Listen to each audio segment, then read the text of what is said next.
How long, O Lord? How long, O Lord? Have you ever asked that question? How long, O Lord? Have you ever been there? You know what it's like to ask that question? You asking some version of it now, even? And we are all too familiar with the waiting that this life in this world deals us. With another round of resumes to send out, or another round of chemo, another negative on another pregnancy test, another underwhelming first date, another specialist, another gray winter day, another shift at the same old job, or another afternoon staring at the four walls of a prison cell just waiting for the night to come. How can this be it? There's a guy named Charles Spurgeon, and here's what one of his books he said. He said, the best style of prayer is that which cannot be called anything else but a cry. You ever prayed those kind of prayers? God, if you don't show up, I got nothing in the tank. And I don't know if you've ever been there, where you've spoken those kinds of honest and sincere words to the Lord. I don't think I'm going to make it without you. But God's not afraid to hear those words from his children. David was a man after his own heart. And he laid it out. He laid it out to the Lord exactly the way he felt. And he said, if you don't help me, I may die. Psalm chapter 13. It says, how long, O Lord, will you forget me forever? How long will you hide your face from me? How long must I take counsel in my soul and have sorrow in my heart all the day? How long shall my enemy be exalted over me?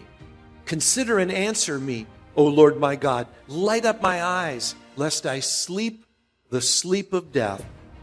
Lest my enemy say, I have prevailed over him. Lest my foes rejoice because I am shaken. But I have trusted in your steadfast love. My heart shall rejoice in your salvation. I will sing to the Lord because he has dealt bountifully with me. But you'll notice that it begins with a voice of desperation. David begins this psalm by saying, how long, O Lord? He says, how long, O Lord, will you forget me forever? David feels forgotten by the Lord. How long is this going to keep going? Now here's a question you always have to ask ourselves. Was David forgotten by the Lord? No, he was not forgotten by the Lord. But did he feel forgotten by the Lord? Yeah, he did. And David wasn't afraid to communicate that to the Lord. This is the way I feel. He isn't necessarily saying, that this is the situation, but he feels forgotten and he feels like the Lord has hidden his face. And David furthermore feels like it's been going on forever, which elicits that question, how long? Now, we need to introduce the idea that God does not forget his children. God cannot forget his children. He said so. Let me show you Isaiah chapter 49. He says, can a mother forget the baby at her breast and have no compassion on the child she has borne? And then he goes on to say, though she may forget, in other words, in some extreme and extraordinary circumstances, although she may forget, yet, he says, I will not forget you. I was speaking about preachers. Another preacher said to me, who was in a hard spot, he said, I know that God put me here. I just wonder if he remembers where he put me. God knows where you are. The very hairs of your head are numbered. Now, keeping in mind how David started this psalm, and you saw how desperate it was. How long, O Lord, will you forget me forever? Check out these last couple of verses. But I have trusted. Notice that's past tense.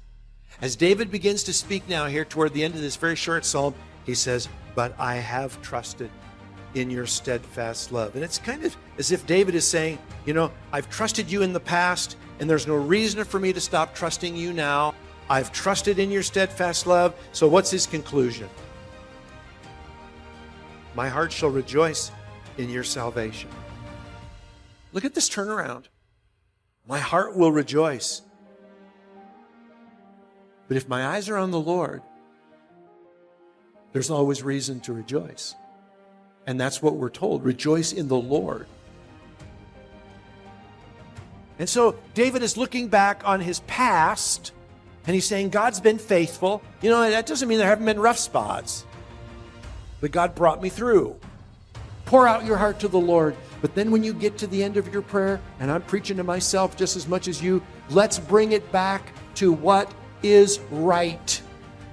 I will rejoice in God, who is my salvation. I will sing to the Lord, for he has been good to me. He has blessed me.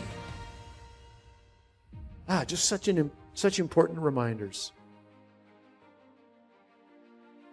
You're probably like David, and you're saying, how long, O Lord, will you forget me forever? Will you hide your face? Must I take counsel in my soul and have sorrow in my heart? And will the enemy prevail? How long, O Lord? Praise the Lord, though, that David doesn't stay in verse 1 and 2. David is now writing the last part of this psalm with a new song in his heart. He is rejoicing in the Lord. Today, there's many of you in the room who have been living in verse 1 for far too long. You've been saying how long a whole bunch, but you haven't been saying, I will trust and I will sing and I will rejoice the Lord because he has dealt bountifully with me. I just want to encourage you. And just like my sister would say, I know the 8-hour drive is long, but I promise the beaches are on the other side. I tell you today, I know the wilderness is a long way. The wilderness is hard. I'm just telling you, the Lord has great plans on the other side.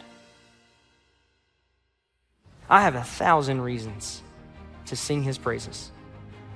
And I look back on my timeline and I say, look how God has been faithful. Look how God has been true. And I trust you, and I'm looking to you for help in the middle of this. And find yourself rejoicing with a new song in your heart.